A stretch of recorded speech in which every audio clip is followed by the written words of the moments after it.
Hi, Jayson Sidhu here again with Keller Williams Realty, and today I'm really excited to bring you a market update for September 2016.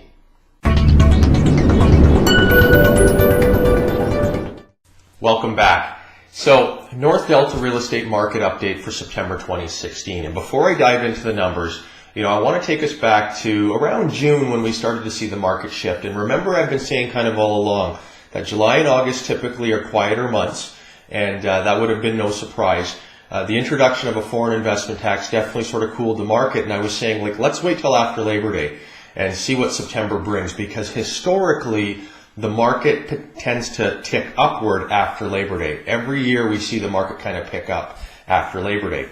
That hasn't happened this year. September has remained a fairly cool month and a sort of a continuation of what we've seen in the summer. Probably no surprise to many of you, considering the for sale signs you're seeing out on the street, and it just feels like a cooler marketplace. Let's dive right into the numbers and see what that shows.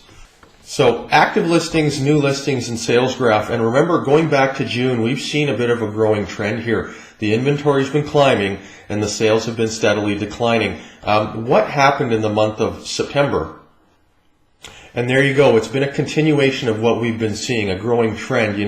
Active listings in the month of August were 204. That's grown now to September to 218. We've seen the sales steadily declining from 105 in June, 47 July, 30 in August, and now down to 28. It seems like we're kind of bottoming out or leveling out, if you will, with respect to sales. We will see what October brings. So where does that lead us with our sales to active listings ratio?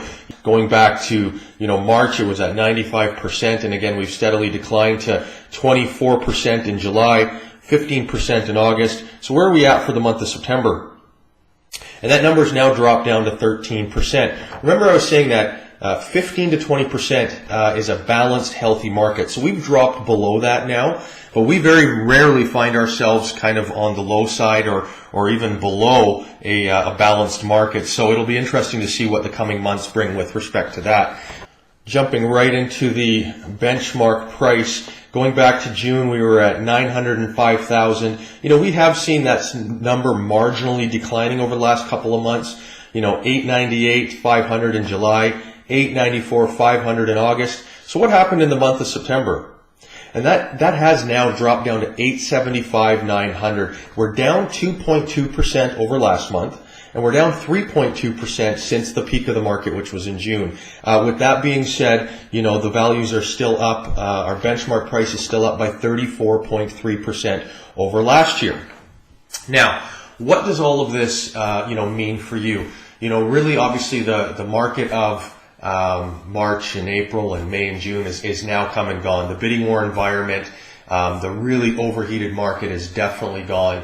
We are returning more to a more normalized market. And in fact, again, a market that's more favorable to a buyer. We're going to watch this over the coming months to see what this trend looks like. We very rarely find ourselves below a normal market, and if we do, we don't stay here very long. So it's going to be interesting to watch what happens over the coming months and how long we find ourselves down in this kind of range. So, as always, if you have any questions about your home or about the market, please feel free to reach out to me. I'm happy to help, and certainly we'll look forward to bringing this information again next time.